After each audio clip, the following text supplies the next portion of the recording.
Hello, welcome. Hello. Okay. I think we are just about at the time where we should get started, and as we have two breakout sessions, don't want to get us behind.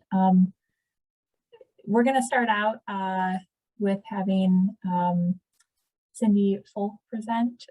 So I'll continue to let people in, and I think in terms of questions, if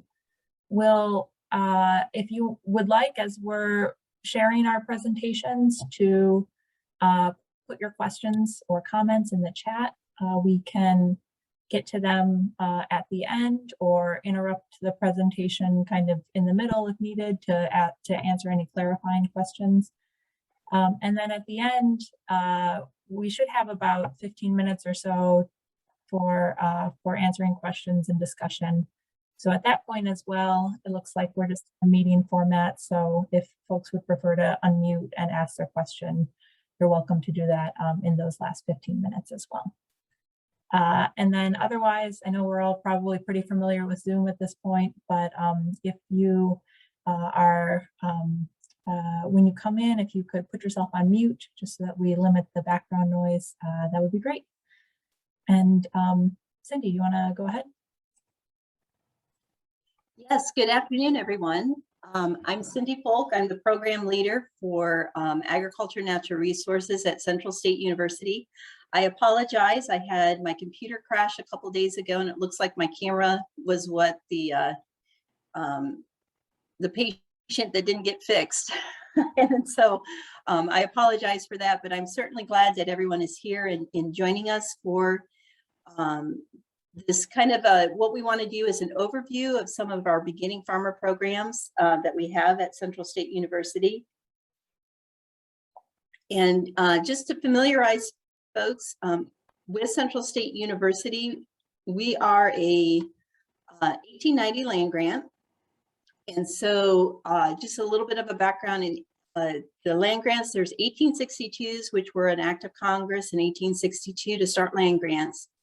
So those are the traditional land grants that everyone is familiar with, such as Ohio State, Purdue, Penn State.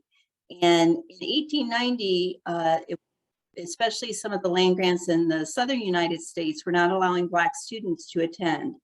And so Congress in 1890 passed a new bill to have additional land grants that were at historically Black colleges and universities.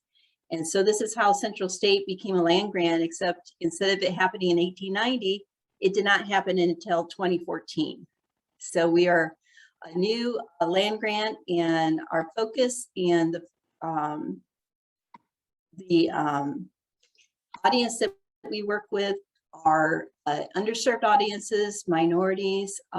We work a lot with beginning farmers, and just how we can help people be successful in their farming operations. So I'm going to share my screen and have my PowerPoint up.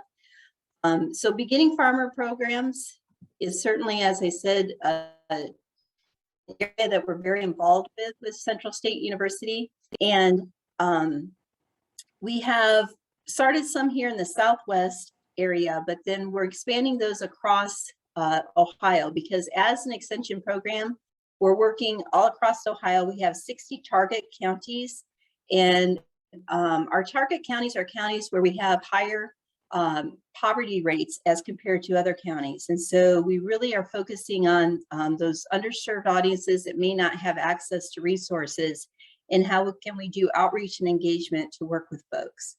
And so our beginning farmer program is to help folks that are interested in becoming farmers but don't have some of the things that we think of that you need to have to farm. And so when we talk about beginning farmers, we often identify some obstacles to become a farmer. So one thing is knowledge. So if someone did not grow up on a farm or have access to classes or some sort of a degree program to learn about farming, that knowledge gap can be pretty big. And when you're talking about farming, you want to consider, there's a lot of risk that are involved. There's a lot of things you need to know about the growing season. And then you think you know everything and Mother Nature sends something else, which can really change things. So that knowledge is an important thing that you need to be a farmer. And sometimes beginning farmers don't have access to that knowledge beforehand. And then two of the big ones is access to land and access to capital. So having a place to farm, but then also the upfront money, because farming is one of those things that you don't instantly have, you don't instantly make money from the money that you put in, because you're going to put in money at the beginning of the growing season to start the plants to get things growing. But of course, you don't instantly have something to harvest and sell. And so there is that gap of time between your investment in the farm and then what you have. And then one of the other things we talk about is an isolation, because typically folks that are beginning to farm don't have that network of other people they know that farm. Because if you grow up in a farming community or you grow up as a farmer, you tend to have other friends who farm. And if you went to college or went to high school and you were in an agriculture focus, you have other friends in your classes who are farmers too. And so you kind of have that innate network that if you're just beginning to farm and you're outside of that network, you might not have other folks that you know that farm. So to kind of illustrate what this looks like, I'm with my colleague Dana, who just introduced herself, and I told Dana I was trying to come up with an analogy to kind of think about this in terms of how beginning farmers have to approach something. So you have a river and you want to get from one side of the river to the other, or possibly go down the river to go to someplace else. You could just jump in and swim, but as we know, that might not be the safest to do because there's a lot of risk involved. You might get tired out by the time you're halfway across. You might have a current that you weren't counting on that sweeps you away, or you might have other obstacles that come your way. So it maybe looked easy from the start and looked like something you could do, but sometimes you get halfway in and realize that you might not be successful. And so when we think about knowledge, it's having some tools available to you. And so a tool being a canoe, that you're able to use the canoe to get down the river, to get across the river. It's a tool that you can use. And that's what knowledge becomes for beginning farmers, is tools that they can use to help them be successful with their farm. But of course, you know, it takes a lot of effort and it can take a lot of time. And so having access to capital means we have access to be able to have some additional tools to make us more successful. Having land that we can use to support our farm, that's a place where we can expand and diversify our farming operation. It's kind of like now having a speedboat. So I can get more places more quickly, and I have a little bit more power, and I'm not going to tire myself out just being the only person paddling the canoe across. And then I like to think of networking, that we moved up to the yacht. So we think of yachts as kind of the party boat, but it's having that group around you that can help you grow and diversify, but also a network that you can exchange ideas with, and potentially marketing, networks, and to help you as an individual farmer grow, so that you don't have that isolation that sometimes beginning farmers have. So I'm going to turn things over. I'm going to stop sharing my screen and turn things over to Dana. She is our Southwest region agriculture and natural resources educator, along with Mark Amante. And they've been working with some beginning farmer programs in the area. And I'm going to turn it over to Dana to kind of explain. I gave you kind of the theoretical framework, but she's going to kind of explain what that looks like in reality and in real time. So Dana? Thanks, Cindy. And hello, everyone. And thanks for attending this session this afternoon. I'm going to share my screen as well and share a PowerPoint that is mostly pictures. Can everyone see that? A thumbs up or something? Okay.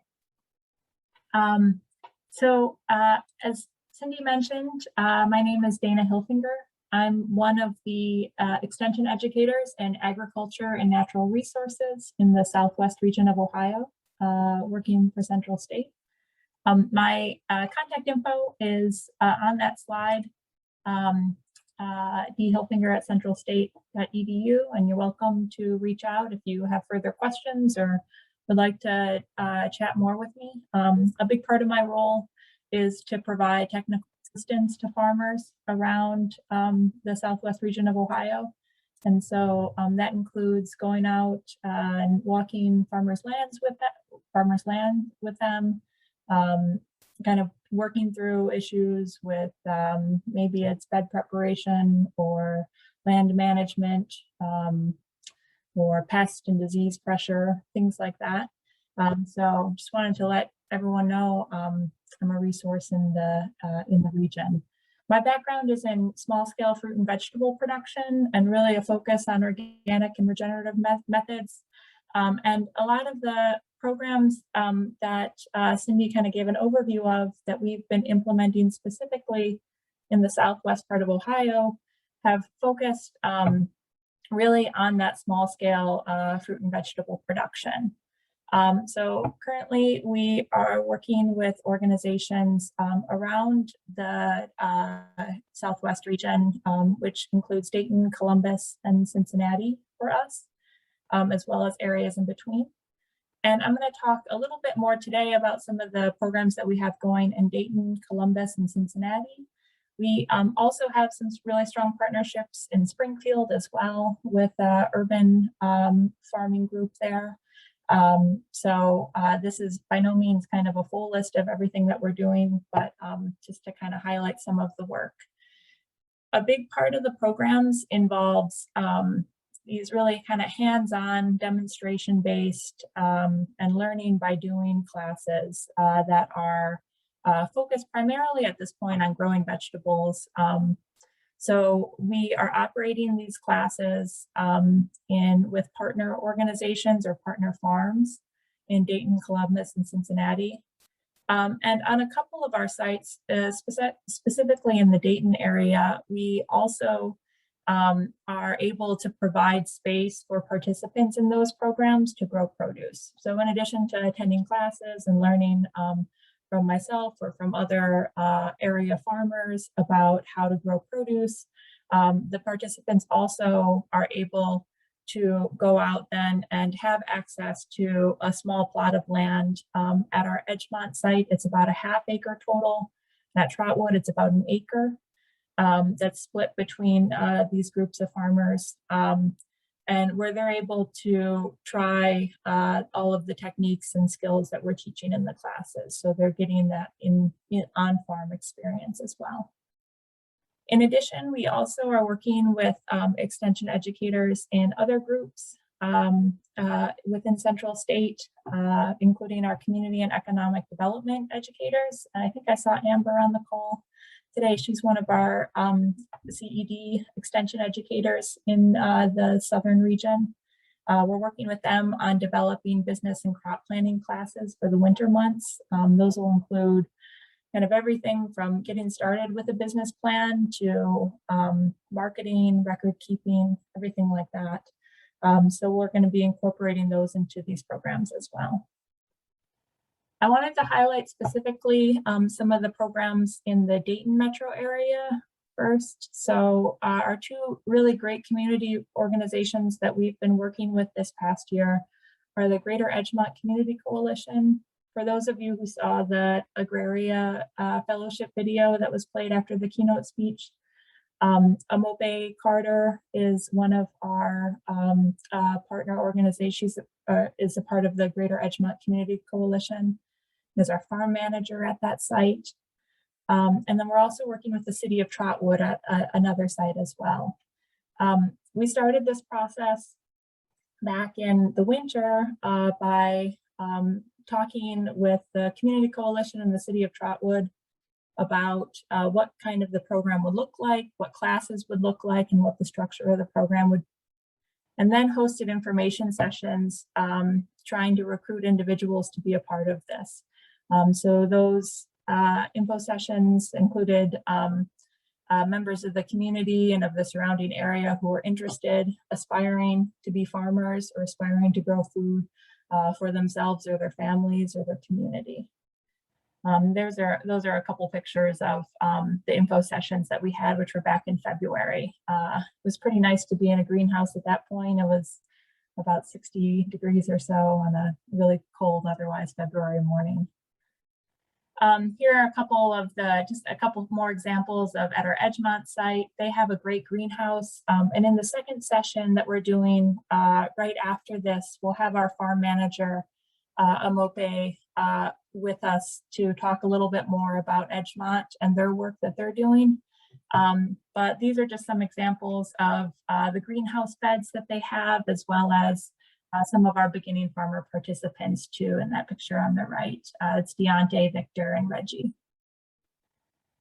We started out with a piece of land at Edgemont that, and at Trotwood that was just in sod, that was grass. And so this first year we were doing a lot of work to prepare the space to grow produce and prepare the soil to grow produce. So we were making raised beds, we were incorporating compost, using tarps, as is pictured in the back picture there, to help with weed control.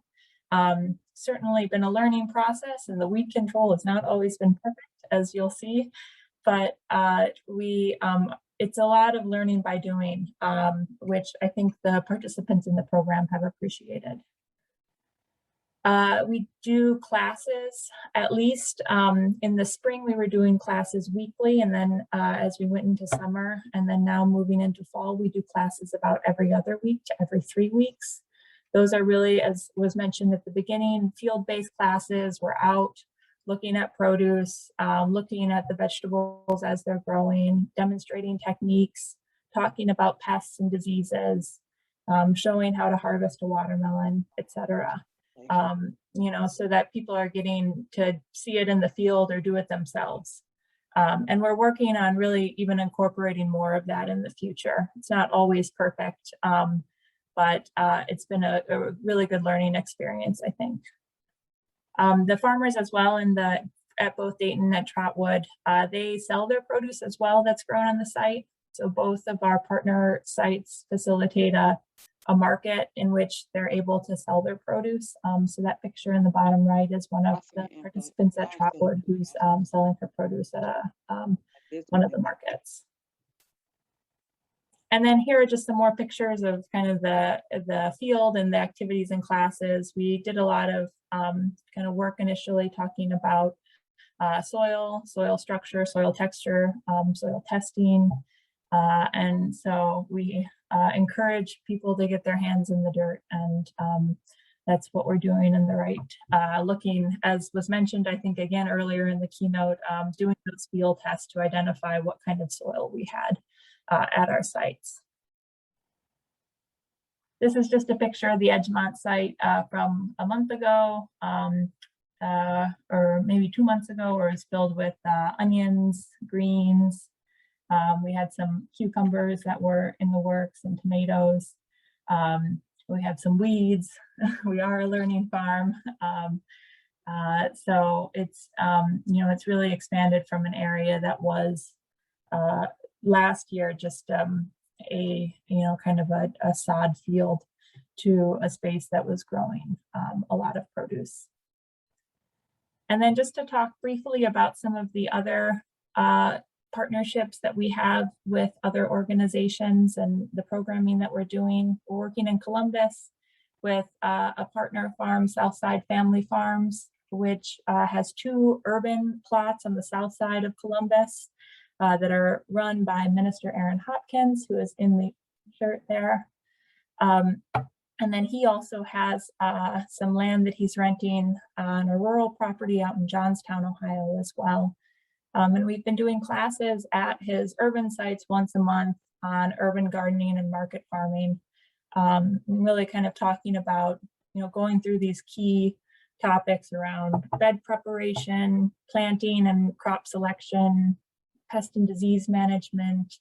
And I've been working with him on identifying what those topics are, and then helping to kind of advertise the classes together. similar to the Dayton ones. These are, we're really trying to have all of our classes be field-based as much as possible, so that people are learning by actually seeing the, the symptoms of a disease, or the feeling the quality of the soil, or whatever it is, while we're teaching our classes. And then in Cincinnati, we've been working with a couple partners, but one of them is Turner Farms. Turner Farms is an internship program for aspiring farmers and veteran farmers, which is one group in particular that we've been trying to network with a bit more. And so we do a monthly class with the interns at Turner Farm as well. They get a lot of hands-on experience in the field. And so our classes once a month there are designed a bit more to be an opportunity for them to step back and to talk about what they're seeing out in the field, and for us to kind of help, talk about the bigger concepts that might help to explain some of what they're seeing. So we talk about soil health, we talk about greenhouse management, we talk about composting. And so they're a bit more discussion based, but just an opportunity for, kind of that connection of what you're seeing while you're actually farming to really sink in, so that you kind of know it a little bit better. I think one of the other things that I didn't mention so much too is that with many of these programs, we are trying to also facilitate mentorship and network building. So as Cindy mentioned, with networking being such a key component for farmers, especially for someone who maybe didn't grow up on a farm or have that community, we've in part been trying to develop some of those mentorships opportunities. So with the farms in Dayton and in Trotwood, we have mentors as a part of that program who are with us at our classes, we go out to their farms to do farm tours and to see kind of how they're doing things as well. So we're trying to develop that mentorship network too, so that it's not such an isolated business, because I think it can be when you're maybe just kind of tunnel vision in the field in the middle of the summer. And so trying to make those connections is a big part of the program as well. And it certainly seems to be something that from our partner firms, something that's desired in general. So I think it's a good marrying of interest there. That is about it for my slideshow. So I think at this point, then we just wanted to open it up to see if there are any questions, or if people had comments or wanted to discuss further anything. Cindy, was there anything in the chat? So we did have one question about the counties that Central State is doing. So I'll go ahead and share my screen. I brought up our map. So here is a map of Ohio, and we have 5 regions for Central State University Extension. And so we have agriculture and natural resources educators like Dina in the regions. And also, as she mentioned, we have community economic development, 4-H, and family and consumer science. So as you look at the map, the target counties are the lighter colored counties. And these are counties that have higher poverty rates when you look at the regional level. So this is our Northwest, and then we have the Northeast area. And then the Southeast, of course, if you're familiar with Ohio, this is the Appalachian area in Ohio. The Southwest region, which Dina is in, has the lighter colored red. And then our newest region is the Southern region, which is kind of the counties here along the river. So we do programming, because as you can see, like this is Cincinnati. Here we have Dayton, we have Columbus. So we do urban, but as well as rural, because we're part of USDA. And so our outreach needs to be really open up to everyone. And so we just targeted these counties as counties that we're focusing on, but we still do provide some education if needed in some of the other counties too. Okay, and I believe I'll stop sharing my screen. I believe if you have a question, you can either put it in the chat or you can unmute yourself and ask a question. Someone did ask a question of whether the recording will be available for review. And I believe that Agraria, they are recording this. You probably got the message when you joined that it is being recorded and they'll be having that. Okay, so we have a question about are there any micro grants to help rural beginning farmers to get started and or expand their farm project? So one of the things that we do as part of our beginning farmer program is we want to connect all beginning farmers with USDA programs. And so through USDA, we have the Farm Service Agency, and the Farm Service Agency is the agency for USDA that works directly with farmers. And so through USDA, farmers can be eligible for some operating loans. And there's also some, when you hear that farmers are getting payments for disasters that happen and they're getting payments for their crop, all of that is done through USDA FSA.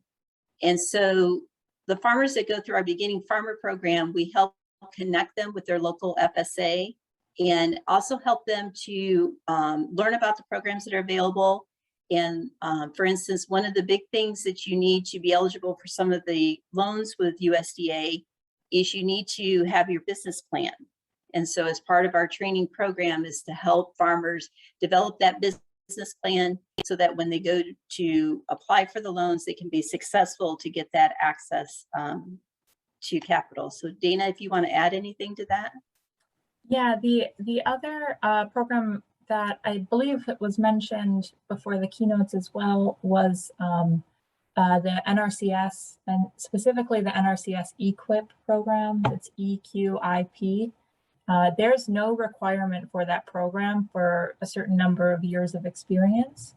So it's an opportunity that's open to, someone who's maybe just gaining access to a property to be able to get funding for things like high tunnels, for irrigation supplies, for cover crop seeds, for water management on their site. So if you're having issues with drainage or with poorly drained soil or something like that, they can provide some funding to assist with that. So that's a really good resource. And then one of my other roles as well is I'm one of the state coordinators for SARE, the Sustainable Ag Research and Education Program. And they have farmer rancher grants, which are a nice opportunity for a farm to get funding to be able to implement some kind of project on their farm. So they usually can't be used for just general operating expenses unless they're related to a specific project, but they can be used to, maybe test out an idea that you have or, trial, maybe let's say you want to do like a composting system in a high tunnel or something like that. You could get funds to try to implement something like that. So those might be two options that could be good for beginning farmers.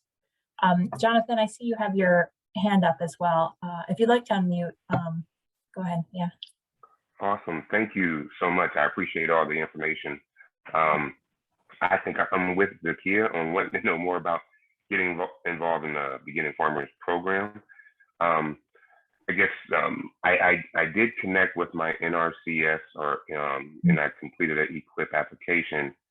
And I've been fortunate to be able to work with Denise. I don't know if she's still. Oh yeah. Yeah, Denise has been great. She's been out to our land, and I kind of felt like I got the runaround from the EQIP from NRCS. I mean, we applied over a year and a half ago, and we weren't, we didn't get anything. And of course, so I had people come out, and they were looking at my land and seeing some things that we want to do. It seems like everything that I have to actually start something, and then there's like corrective measurement afterwards. Like, I don't want to have to correct stuff. Right. I want to get it right up front. And Right. so that's kind of why I was asking initially about like micro grants or opportunities like that. But I'd definitely be interested in that, in the programming, because then that way I feel like I can give myself a really good start, and then possibly be able to take advantage of some of the resources then that come up because of that. Yeah, yeah. And Cindy, I don't know if you want to comment on. Jonathan, I'm so glad that you joined us today. And I talked last week with Denise Natoli Brooks, and we certainly want to see what we can do to help you. We're working on the state level because, as you know, Ohio is a corn and soybean state. And so a lot of the county FSA offices are very, they know, and the NRCS offices they know all the programs forwards and backwards for corn and soybean growers, just because they have so many of those farmers that walk through the front door. And so some initiatives that we're starting to want to work on is helping those local offices start to explore the programs for specialty crop growers.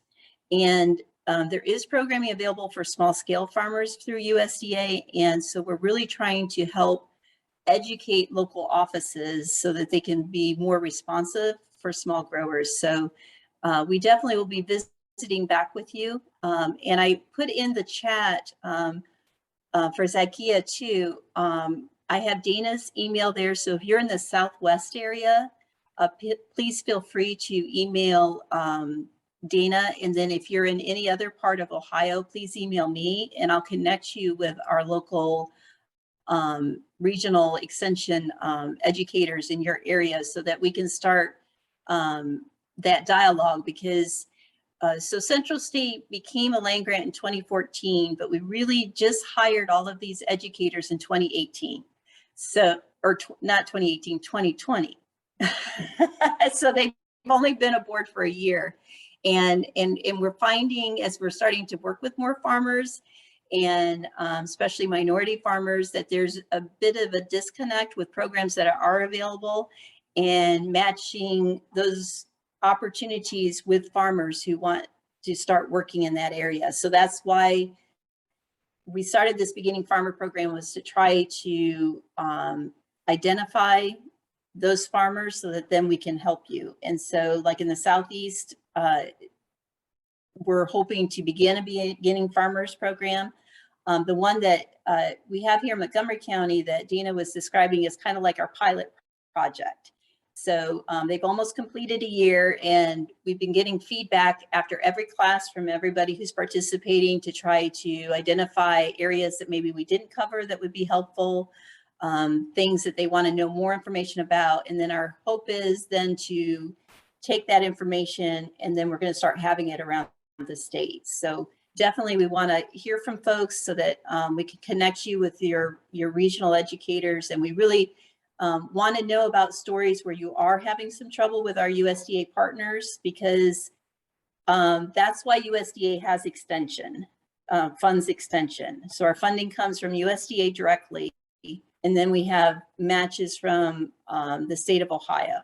And so these are taxpayer dollars, and that's why we wanted to make sure that we give back by connecting farmers with USDA programs. That's part of what extension does. We bring information to farms, but then also help farmers find the resources that they need for their farm. And I'll say just one thing to add as well, that all of the programs that I described, those all started with us just having a meeting with someone reaching out to Central State in general. With the Columbus example, it was Minister Hopkins who reached out to me and asked if there was the potential to do some kind of program like this at his farm, and then we made it happen. Similarly with Turner Farm, And that's been, kind of the process as we've been working with Edgemont and Trotwood, is just kind of hearing what the needs are and how we might be able to support you. So, if you're interested, I'd say one thing also, if you're interested in, being a part of this kind of beginning farmer program, please reach out to us and let us know that there's an interest and a need for it. And then, we can do our best to try to support that. Oh, and thank you so much, Beth, for including in the chat the link to the Farmer Rancher grant as well, which I mentioned as a resource through.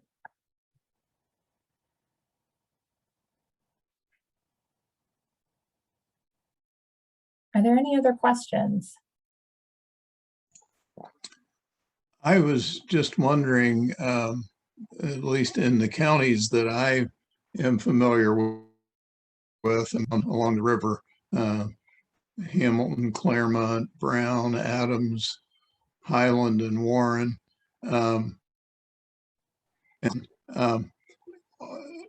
counties around here have an extension office, which most of the ones I'm aware of operate the Ohio State University. How does your program mesh with those extension offices, or how do you relate to them?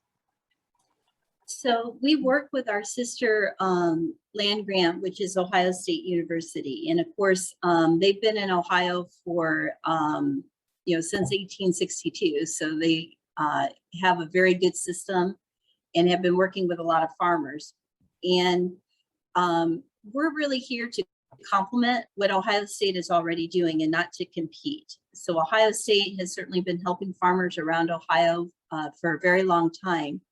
And as an 1890 institution, our focus really is on the more smaller scale farmers and limited resource farmers. And so we're not concerned with needing to help corner soybean growers, because Ohio State has a fantastic program and has a lot of specialists and a lot of folks that are able to help folks that are in that area. And so we're focusing more on beginning farmers, which can take more time, just because like anything, when you're starting to learn, you have a lot of questions, and helping farmers develop that network of farmers that are like them, farmers that are beginning, farmers that maybe have limited resources, farmers that want to do things on a very small scale. And so we do some joint programming with Ohio State. In fact, Dana is working on some fact sheets, or actually a bulletin about high tunnels, and she's doing that with Purdue and with Ohio State. So we try to partner to work on projects so that they can utilize some of our resources and we can utilize some of them. But then also we want to make it available to the mission of an 1890 land grant, which is really working with the folks that need some access to capital, land. In fact, this was a good lead-in. Dana wanted me to make sure I mention on October 23rd with Agraria, Central State is developing a land access workshop where we really want to dive in deep on traditional ways that you can procure land for farming, but also non-traditional ways to talk about things like land banks and some other opportunities. And so we have that coming up on October 23rd. And so Agraria will be doing some promotion about that. And it's being able to focus on maybe some, what you might consider more niche projects like that, that we can spend time on. That did remind me of one other thing as well. I'll be doing a virtual workshop on applying for a farmer rancher grant as well. So if you are interested again in that SARE program to apply for a farmer rancher grant, that'll be happening on October 19th. So coming up in about a month, and it'll be in the evening. So it's a Tuesday. So October 19th, applying for a SARE farmer rancher grant.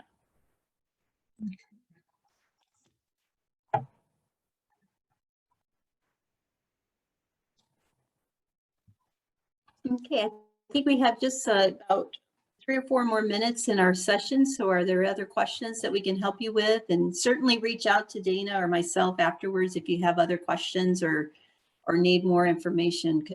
We can certainly help you.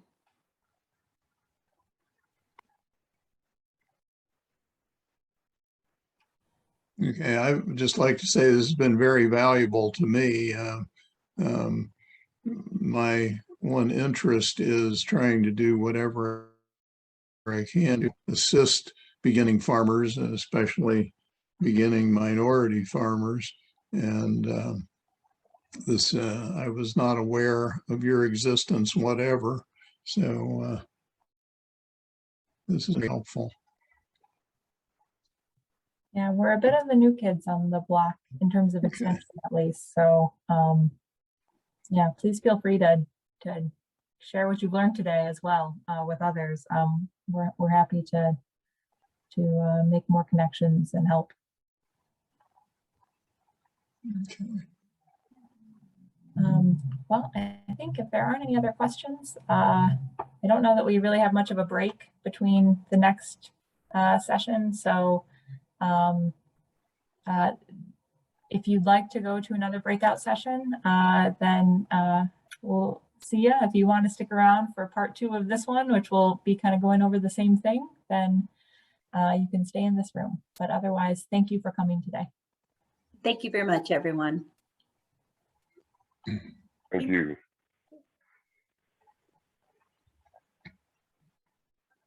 I think I'm probably going to go to a different session, but I might just want to mention where my interest comes from. I serve on the board of directors of a group called the Cardinal Land Conservancy. The Cardinal Land Conservancy, which serves 7 counties in Cincinnati and east of Cincinnati. And we, in fact, happen to hold the conservation easement on the Turner farm. So, but I personally am not familiar with what goes on there on a day-to-day basis. But we also just recently just in the last 3 months, took title to a farm in the city of Cincinnati. It was owned by the Barr family, B-A-H-R, and that's where Our Harvest Cooperative operates. And so they now rent from Cardinal. And I was wondering, have you had any involvement or contact with Our Harvest Co-op? Yeah, we actually hosted a workshop there about a month ago as well on high tunnels. Yeah, okay. met Stephen a few times now.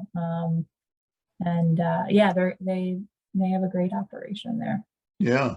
So, and I have your email, so I'll reach out to you and we can kind of continue the conversation. Yeah, that'll be great, because we don't really have, well, other than the possibility at the Barr farm, because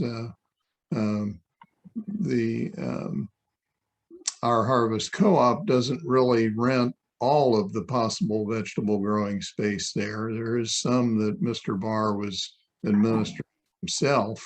And as you may or may not be familiar, we have in that, like within a 2-mile radius of that farm, there are thousands of low-income minority people. And we'd love to get something going, or I guess I would say I would, but I think the organization, Cardinal as an organization, would be interested in whatever we can do to foment beginning farmers, urban or otherwise, in the area. Okay. Well, thank you so much. I think we need to get ready to start the next session. So we'll let you go on to your next meeting. Thank you. Bye. Thank you. Bye-bye. Greetings. Hello, Mama O.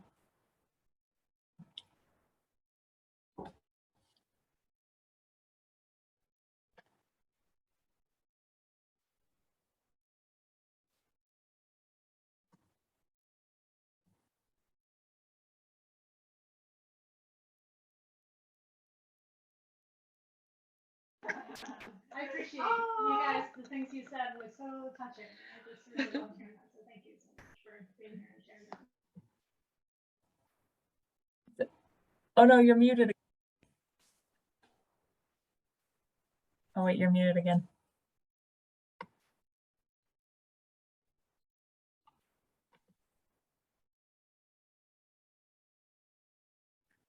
So the conference, I'm probably checking it out later. Okay, do you want to go ahead and get us started, Dina? On mute. Sure. No, I can't hear. Hi, Mama O. We can hear you. That is so much better, I feel like, than sitting in a room and having people look at you. Yeah. And it's easier looking at a blank screen. I don't know what my kids are saying about. I'm I was trying, like, I can't talk to them. excuse me, I'm in the second session. So you're muted, right? Well, not only I'm not muted, but I can't.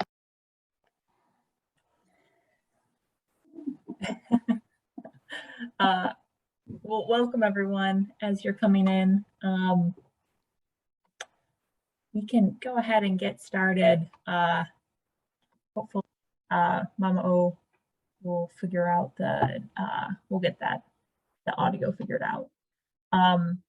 Welcome everyone to the session. We have a trio of presenters today. My name is Dana Hilfinger. I'm with Central State University. And starting off, Cindy Folk, the Agriculture and Natural Resources program leader from Central State, is going to be talking about some of our beginning farmer programs. Okay, thank you, Dana. And I apologize. My video is not working today, so I'll be incognito. My laptop crashed on me 2 days ago, and when I got things working again, for some reason, my camera just would not work. So thank you so much for joining this session. I wanted to give a little bit of a background about Central State University and our extension program. So Central State University is an 1890 land grant. And so just to give you a little bit of a background, the act of Congress that started land grant universities was in 1862. That established one in every state. So ones like Ohio State, Purdue, Penn State were all the ones that started in 1862. Well, Congress then realized that there was a lot of land grant universities, especially in the South, that were not allowing Black students to attend the land grant university. And so in 1890, they started a second land grant system. And these were at historically Black colleges and universities that were given land grant status. And so land grant status means that you have funding from USDA that's matched by the state, and you provide academics in agriculture, research in agriculture, and extension in agriculture. So Central State is an 1890 land grant. However, we didn't get that designation until 2014. So we are the new kids on the block, as Dina likes to say. And so we're just beginning our outreach in the state of Ohio.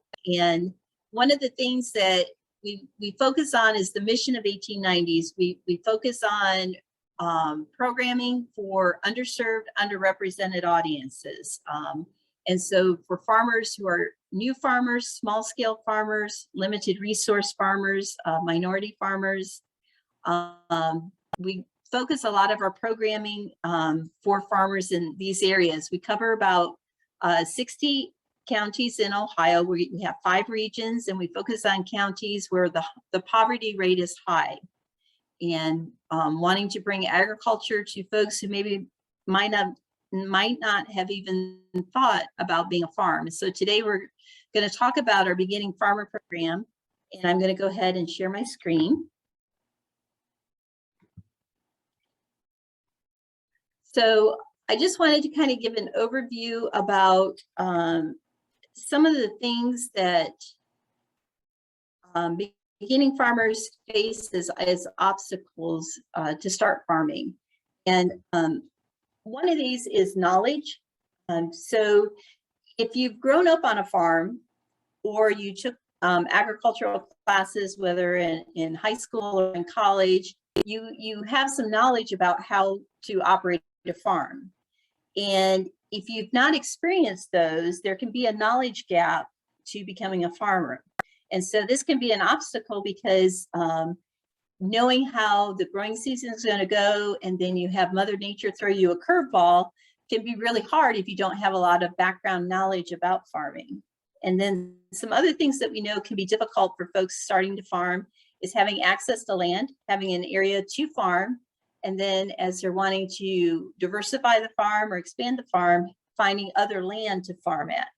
And capital is certainly an important piece of farming, because it's one of those industries where I'm going to buy all of my seeds or I buy my plants, but I don't get to harvest them for a few months. So I kind of have this gap of a few months when I don't have anything to sell. And how do I make it through that time and have access to loans and other capital that can be used for my farming operation? And then the other thing is networking. So when you didn't grow up on a farm or didn't take some agricultural classes, you probably don't have a lot of friends who farm and have taken agricultural classes. We kind of form these social networks based on people that we've grown up with, people that we meet through work, or people that we meet at school. And so if you decide to start a farm, you might not have that social network of other farmers that you already know. And to kind of illustrate this, it's kind of like you have a river and you want to get to the other side, or maybe go down the river to somewhere. And you could just swim. You could just jump in and start swimming. However, something might happen. You know, there's risk to doing it that way. You might get tired halfway across the river and not be able to make it to the other side. There might be some currents that you weren't counting on, some other obstacles like waterfalls or rocks in the way, things that could make it more difficult for you to be successful. And so think of knowledge as having a tool that's going to help you get across the river. And so it can be a canoe that you're going to have knowledge to be able to make it across the river and be more successful in trying to get there. But you know, a canoe doesn't work. So if I had access to capital, I could go for a speedboat, which will get me there faster. I won't get as tired out working in the canoe. And so that's why I kind of think of, for beginning farmers, that access to land and capital is like having a speedboat instead of having just a canoe where you're having to do a lot of paddling. You know, having access to be able to buy tools, you know, walk behind tractors, things that are going to make it a little easier for the farming operation. But then I think networking is the one thing that we forget about that is also important, because, you know, and, you know, using my boat analogy, so I have plenty of room for other people to join me. And so that network of having other folks that farming that you can share experiences with, possibly networks for help with marketing, so you're not just by yourself trying to market your goods. Having that network that's going to help you be successful, but also that you can help other people be successful in their operation. So I'm going to go ahead and stop sharing. I just wanted to kind of give a philosophical overview of our beginning farmer program, some of the things that we kept in mind as we were developing a beginning farmer program. This is brand new. And so in the Southwest, I'm going to have Dana kind of explain how we've taken this philosophical idea and put it into practice. And this is a pilot program that we hope to have in other areas of the state. So we're not just going to keep this here in the Southwest. We're hoping that this is a pilot project that we're going to learn a lot from, and then we want to replicate it around the state. So Dana is one of our agriculture educators in the Southwest region, along with Mark Amonte. And I'm going to let her kind of take the stage now. Okay, thanks, Cindy, and hello, everyone.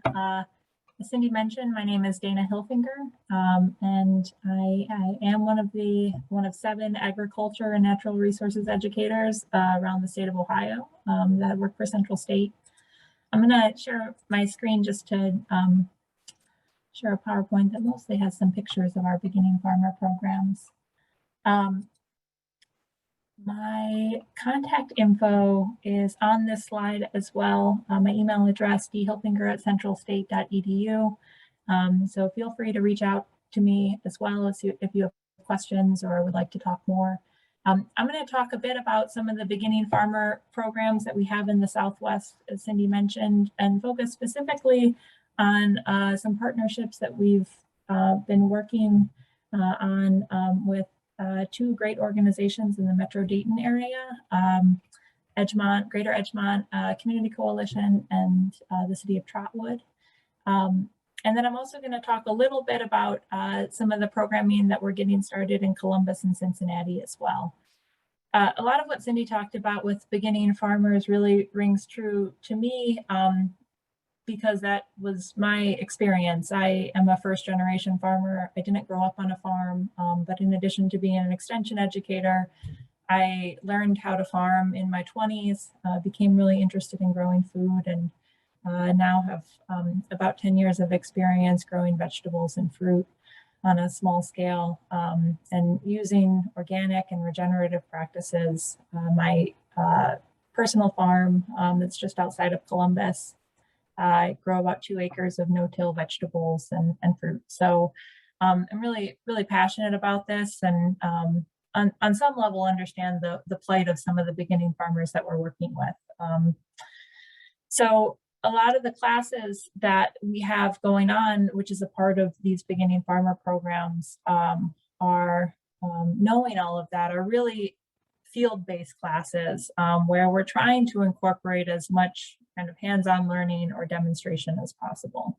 We don't always do that probably as much as we ideally could, but we're really working on trying to emphasize that in general with our programming, where, you know, we're not just lecturing the whole time, but we're out in the field, we're talking and showing examples of pests and disease and soil that's ready to be planted, and etc. So all of the programs include some kind of hands-on classes.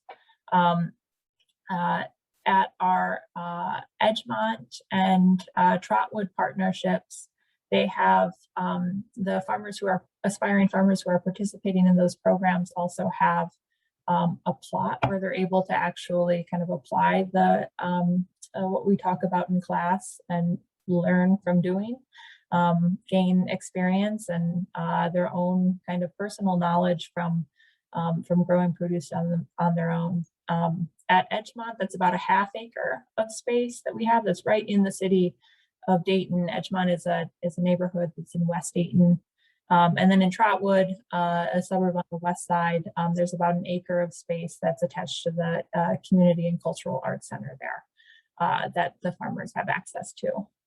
And then we're working with some of our colleagues in at Central State, extension educators in community and economic development, on incorporating those farm planning classes into the program. So that includes business and crop planning, some of that, you know, traditional kind of winter off the land kind of practices that are essential to success as well for operating a farm. So we're working on developing those curriculums right now, and we'll be doing that programming this winter.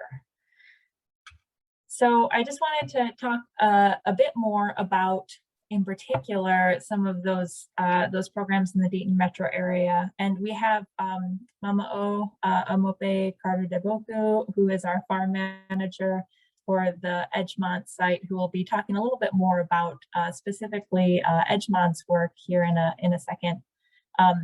But just kind of to provide an overview of these programs at these two sites, we began, you know, kind of working on planning these this past winter with the Greater Edgemont Community Coalition and the city of Trotwood, kind of planning what kind of classes we would do and what our expectations were for participants and things like that. And then we hosted information sessions to recruit individuals who were interested. We had really overwhelming turnout at both.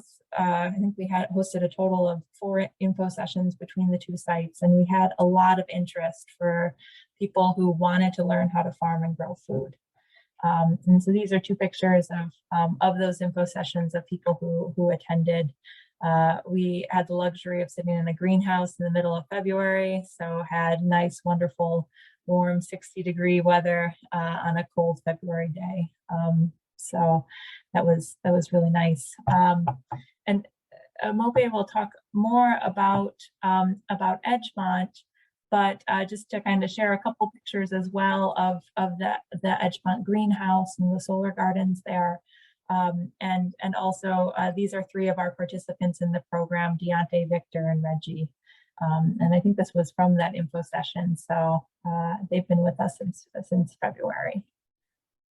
The property at Edgemont and at Trotwood was covered in sod, was grass when we started this past season. So our first kind of steps were in getting the land ready to be planted. That involved here at Edgemont, we created raised beds and applied compost and other amendments to the soil.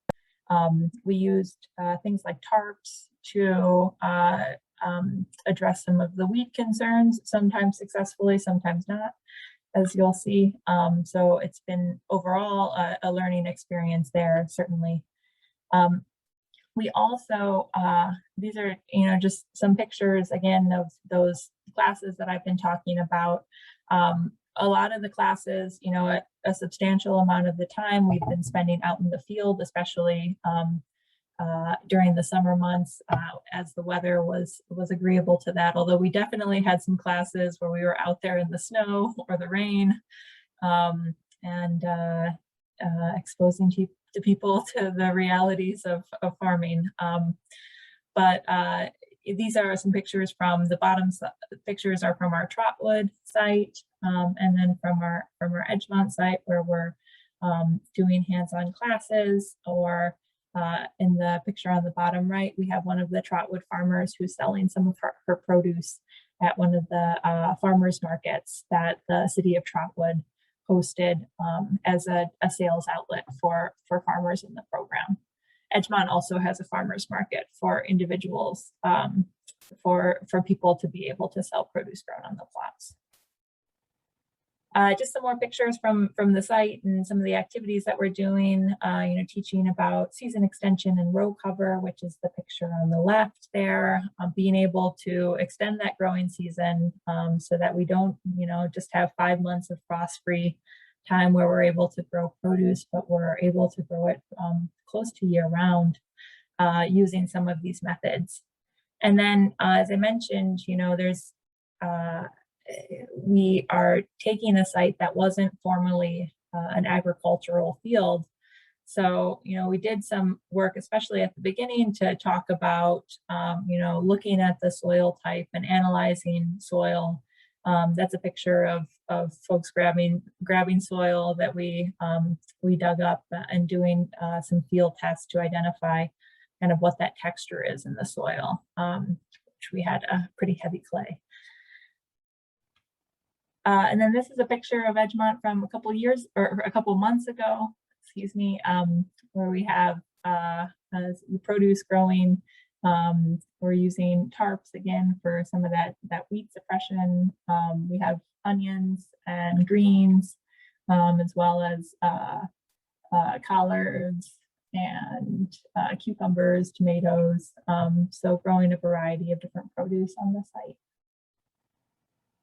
And then just briefly to mention some of the programs that are beginning in Columbus and Cincinnati as well. In Columbus, I've been working with Southside Family Farms, which is a farm that has 2 urban sites in the south side of Columbus, and then also has a couple acres out in rural Johnstown, Ohio, which is just outside the city of Columbus. And I work with Minister Aaron Hopkins, who's in the orange shirt there, to do monthly classes at his garden site that again are in the same kind of vein of like hands-on education classes, getting people out into the plots and being able to not just talk about something using a PowerPoint in a room, but actually be able to feel the soil and identify when it's ready to be planted, to see that pest, to see that disease. And then finally, one of the partners that we have in the Cincinnati area is Turner Farm.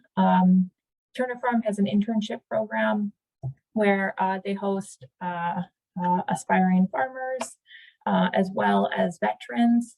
And they have, I think, total about 10 to 15 acres or so of vegetable production there. So they're a much larger scale operation. I've been going down there about once a month. The interns in those programs get a lot of field experience. So our once a month classes there are really more kind of discussion based around some of the topics that they are living out in the field. And it's an opportunity to kind of reflect and talk more about the concepts broadly, or, kind of think about what, maybe the yellowing on that collard plant that you saw, what that means about soil health, or what that means about maybe pest pressure or things like that. So in those classes, it's a bit more of an opportunity to reflect on a lot of the hands-on experience that the interns are getting there. So it's a bit more of a facilitated discussion as well. And with that, I'm going to turn it over to Mama O. Do you want me to, let me know if you want me to keep some of the pictures up from Edgemont. I can do Sure. that. Okay, great. Pictures will keep me company. Okay. Good morning, everybody. My name is Omope Carter Daboiku. People under 60 call me Mama O. I come from southern Ohio, which is part of the north central Appalachia region. Both my lineages, maternal and paternal, came to Ohio in the 20s and were agriculturalists, foragers, and livestock growers. So I come from a heritage of, we didn't call it agriculture, we called it making food. So that's my experience. One of the first stories my mother ever told me was was losing me on the 3 properties that I had the ability to roam around. And when she finally found me, she found me in my great aunt's strawberry patch, stuffing strawberries down my mouth. I could barely walk, she said, but I knew where good food was at. So it was a real opportunity for me to have the opportunity to serve as the farm manager for the Edgemont incubator that Central State came and talked to us about.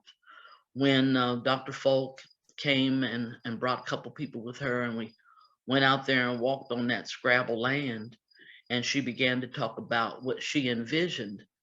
Instantly, I had one of those moments where your future and your present collide, and you have one of those aha moments. And so I turned to her and jokingly said, "Are you courting us, or do you want to get engaged?" And she said, "Can we get engaged?" And I said, "As long as you can put a ring on it." And so we were out in the field making jokes about possibilities. But growing food on an urban landscape is no joke. Teaching people how to grow food, people who grew up on concrete and may not even know the names of the foods that they buy in the store because they're buying them visually, is not easy. It's not easy on those who have the passion and not the time. It's not easy for those who have the time and don't have the strength. It's not easy on any of us who try to take this venture on individually. We are in the midst of creating a farming community at Edgemont. Everybody on the board of Greater Edgemont Community Coalition, which the public face of urban agriculture is called the Solar Garden, we're all over 60. And some of us have deep knowledge about agriculture. Some of us just have deep passion about making sure that people can eat well. The neighborhood that we are in is in between 2 railroad lines. We're directly across from an empty 17-acre GM industrial facility. And we're sitting on a piece of property that used to be a paper folding factory. So that throughout the day, we will hear trains come by. We stare at an empty brown field. And if it were not for the things happening at Edgemont, the neighborhood could actually be experiencing despair. We recognize that we have health disparities. We also recognize the impact of commercialism on our community that encourage us to run to the border and get something that's going to clog our arteries, as opposed to cooking some fresh greens from scratch. We also recognize that because the commercialism of food has occurred since World War II, actually, when the canning of commodities was done for transportation to forces, and then later came back to the Americas as the primary way to store food, that we created a rift between those who were living in urban areas and depending on grocery stores for their food versus those of us who stayed on a semi-rural landscape and were able to pass on that growing technology and heritage to our children and our children's children. So coming back to an urban landscape for me, I was rather incredulous at the beginning that people were in the elementary stages of their knowledge. So the first thing I had to do was chastise myself for expecting people who had never done a thing to know how to do a thing. So that was the first thing for me. The second thing that's been challenging is that all of our beginning farmers who grow on the land at Edgemont also hold down full-time jobs in the economic sector. So between jobs and family obligations, time to come take care of gardening has to become a high priority that you prioritize, just like fixing food for yourself at home. The other thing that that's a growth challenge for us is that this greenhouse lay fallow and the property didn't have any stewardship for almost 10 years. So bringing it back to life, getting the neighborhood to believe and to be inspired by its possibilities have been quite challenging. One of the things we recognize with our farmers market is that we have to perceive ourselves to be a destination place and use different types of social media and word of mouth to encourage people to come as a destination to Edgemont. Luckily, we've been able to create a partnership with a local organization, nonprofit called Homeful, so that once we have our farmers market, Homeful welcomes us to bring our produce into their venue as a vendor for us, so that our efforts and our labor is not unrewarded. So we're looking forward to a great year next year. We've learned a lot of things, some that we can talk about and some that are better unsaid, about what it really takes and how intimate the relationships have to be, and that individuals have to be honest and open with each other about their own capacity. Because in Africana systems, we recognize that everybody is not a replica of anybody. So each person comes with a unique set of skills, talents, and perspectives that if we can all use our pieces, we can create a beautiful mural. So I'm really excited about next year. Dana has done a great job in patting me down and helping me understand that it's an experiment and that I can't be angry because it's not successful, while I tell her my mother is chastising me. She is disturbing me in my sleep. So we are finding a way to take the technicals of this and the emotional heritage of Black farming and make it work on the urban landscape. I'm so glad my colleagues are patient and persistent. Thank you all for listening.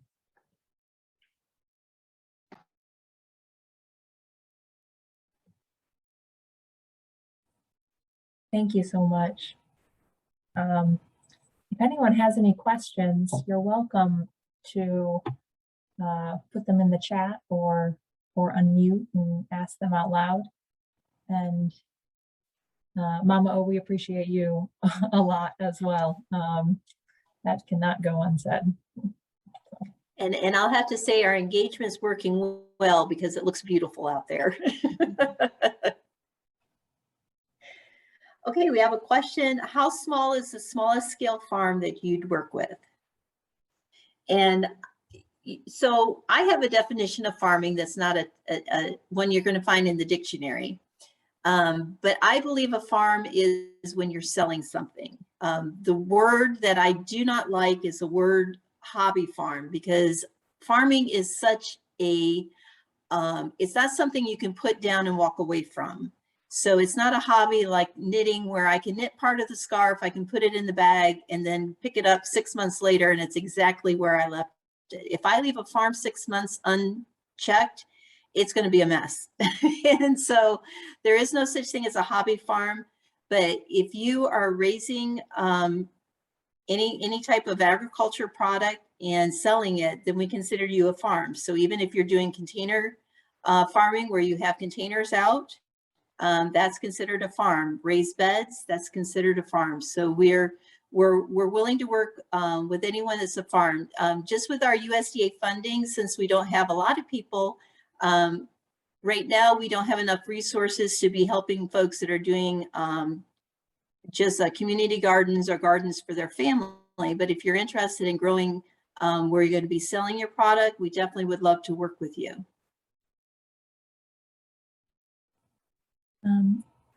I saw another question as well about books you can suggest for urban farming. There's certainly a lot of them out there. I would say personally, some of the books that I found most helpful are also just ones that are useful for small scale farming in general.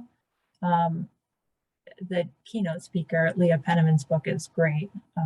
Farming While Black, that's an excellent resource. Some others that I've used are The Market Gardener, which is one for, in particular, looking at 1 to 2 acre farms that are using organic methods or no-till or low-till methods. There's also a few others that are kind of more soil-based. So one of the ones that I like is the, just looking at it over there, the No-Till Growers Handbook as well is another good reference guide too for that kind of smaller scale agriculture where you're talking about under a couple acres, maybe even under a half acre or a quarter acre. As Cindy mentioned, size sometimes isn't the best indicator of success for a farm, especially if you're really aware of kind of how to use the land and how to grow with the land. So, look like you unmuted as well. So, I also would like to add. Dina is our representative for the SARE program, and the SARE program, it's Sustainable Agriculture Research and Education. And they have some great resources for farming, especially if you're looking at regenerative farming, sustainable farming, and they have resource books also on business planning, which are very helpful, that kind of walk you through some of the business side of the farming operations. So definitely anything with, and I don't know if we have a link. We'll try to put a link in the chat for the SARE books, but they have a bookstore that you're able to order books from. And the best part also about, or one of the best parts about SARE is that they also have PDFs online available of all of their books, which are free. So you can find, I mean, it's an amazing repository of resources. So I'll put the link in the chat. I saw Joan put the link as well for the Farmer Rancher Grant, which is a SARE grant that's available to anyone who considers themselves a farmer, which Joan said their definition is someone who raises crops or livestock, especially as a business. So it's a pretty inclusive definition. But the Farmer Rancher Grant Program in particular is one that can be a nice grant opportunity for a farmer to apply for. So even as a for-profit business, you can apply for this grant.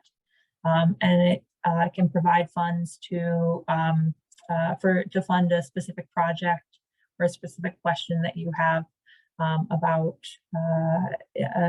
that's related to your farm, that's on farm. So it could be, looking at, for example, like, using a certain like no-till technique in a high tunnel and looking at like how it affects the growth of different plants or something that you might already do on your farm naturally as a farmer who's curious about it, but you could get funding to do something like that and to compensate yourself for your time.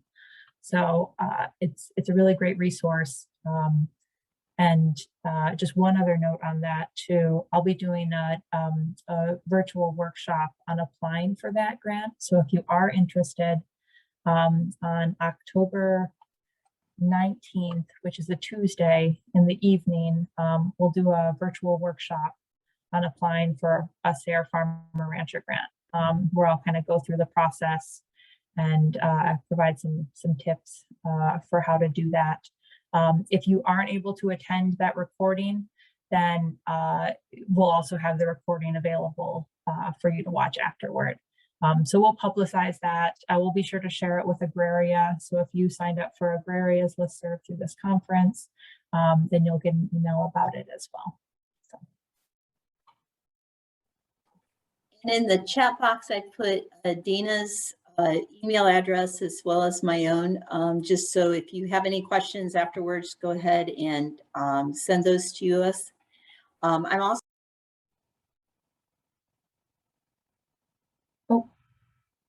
Cindy, you... I'm muted, sorry. No worries. So on October the 23rd, we will be having a land access workshop with Agraria, and this is going to be a virtual workshop. We'll also have some watch parties for people that want to get together and network as we're watching the virtual workshop. But this is to look at traditional ways of procuring land for agriculture, as well as non-traditional ways. So we'll be exploring auctions, land leases, as well as land banks and other ways of accessing land. So that's going to be on October 23rd. It's going to be from 10 to 3. And so if you're on the listserv for Agraria, you should get a notification about that workshop too. And there was a question, it looks like from Keitra, about whether these resources are for startup farmers. Keitra, do you mean like a farmer that doesn't have maybe any experience at this point, or like that doesn't have a history of farming? Is that? Yeah, like maybe they have access to space, but not yet a farm, and wants to turn that space into a farm, but they're not yet producing. Mm-hmm. So with the Farmer Rancher grant, at least you do have to show that you have some enough experience to, be able to complete the grant, or like execute the idea that you have, the project in mind. So, but that could be like if you are starting your farm, but you have, maybe past growing experience from working on another farm or with another garden or something like that, and you can indicate that kind of experience, then that can count. And Joan, feel free to chime in if you had other notes on that. But yeah, if you do have past experience and you have a plot of land, then it wouldn't necessarily disqualify you. And Keitra, I'd encourage you to reach out to us. If you're in the Southwest area, reach out to Dana, or if you're elsewhere in Ohio, reach out to me, because we have the Beginning Farmer program that we've started, and we're going to be expanding that and putting that in other places. So we certainly would encourage you to become part of one of those programs, because it really is designed for somebody who has what you have. You have some space. and that's basically what the focus is helping people to plan out what they would like to do with their space, or if they do want to farm, we'll help them find some space that they can farm in and learn how to farm. So please reach out to us. We'd love to have you as part of our programs. Joan, did you want to tell us a little bit about the SARE grant? Sure, I'd be happy to. So the SARE Farmer Rancher grants, these, as I wrote in here, these are for farmers of all kinds. So, anyone who is raising crops or livestock, especially as a business, but it's not only confined to being a business. So because we're trying to be as open as possible and reach out to as many farmers as possible, it doesn't always have to involve selling. Sometimes it's working within your community on food sovereignty or issues like that.